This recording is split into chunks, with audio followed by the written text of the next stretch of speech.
ang bawat isa upang gamitin ang pagkakataon ito upang makapag-reflect, makapagdasal, at makapag-prepare ng bawat isa, ng bawat sarili para sa darating na mahal na araw. Kayo po sana ang maging gitna.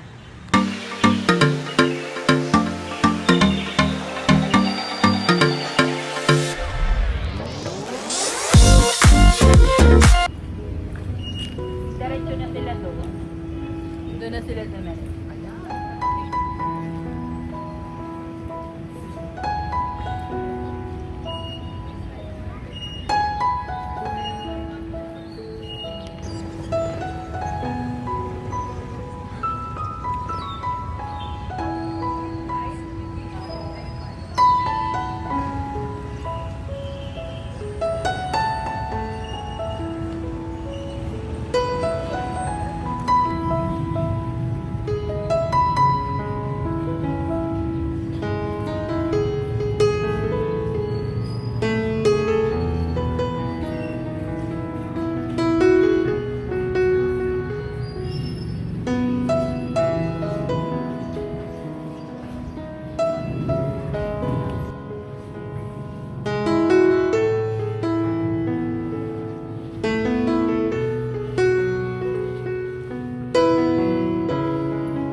Sa ngalan ng Ama at ng Anak at ng Espiritu Santo.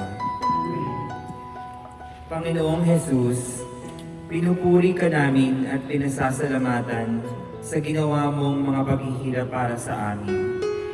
Naway sa pagsasagawa namin ng Via Crucis na ito, lubos naming maunawaan at maramdaman din ang nararamdaman mo. Sa pagtanaw ng utang na loob sa ginawa mong ito, pinagsisihan namin ang aming mga kasalanan at mabago nawa namin ang anumang gawaing nakapagbibigay ng bigat, sakit at hirap na dinanas mo upang matubos kami sa kasalanan. Batid namin ang iyong dakilang pagmamahal sa amin. Dahil sa pag-ibig mo, kami ay buong pusong nagsisisi sa mga salang nagawa namin dahil ang lahat ng ito ay labag sa iyong kalooban. Hinihiling namin ito sa pamamagitan ng Panginoong Jesucristo, ang kordero ng bago at walang hanggang tipan. Amen.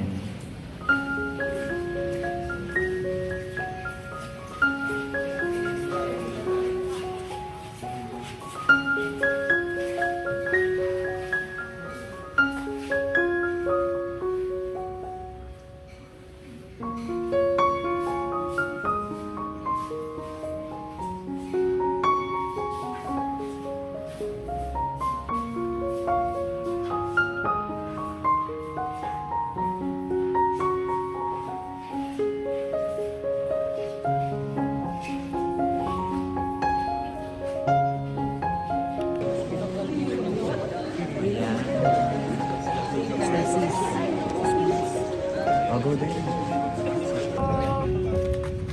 Di ba ka naapakan siya? Sa kanya. Ay, ganda nito, oh.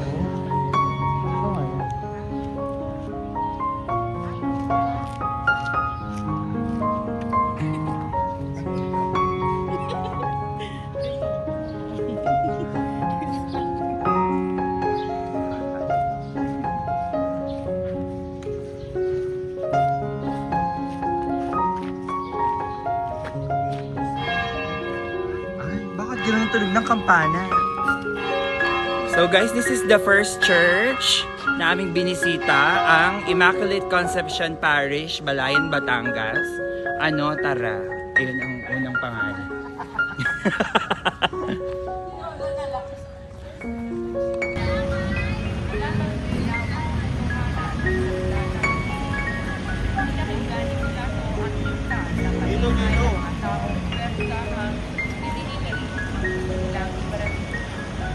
Madali tayo magpunta ng mga informasyon. Pwede mo kaya kami yung desisyon.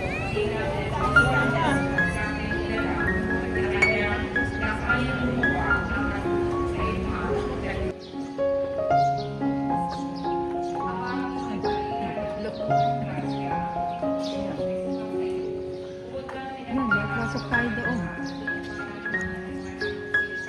Pasok tayo diyan. Ano, dito na. ibon, kung tawagin ay Kasay. Yung mga Kastila, hindi na mag-witness yung salita sa Kasay. So, mga Kastila, tinatawag nila yung hindi mo Kasay kay Sasay. Kay Sasay. Kaya yung magluto, gagalapin natin yung panlalangin natin sa mga nalilagay ng kay Sasay. Tuloy na mag-iman.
There is with the Hayla.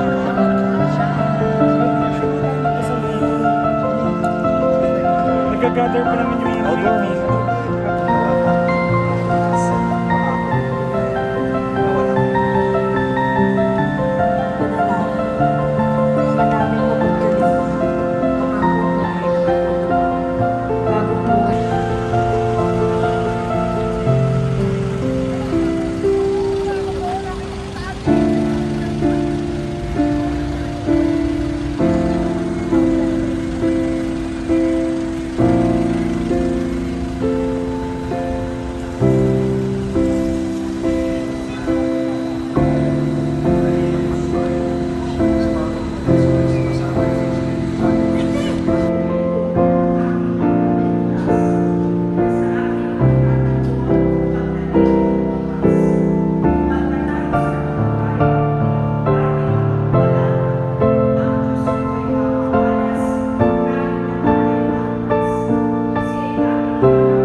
tagpong ito ang nagpabago sa takbo ng kasaysayan at kapalaran ng tao.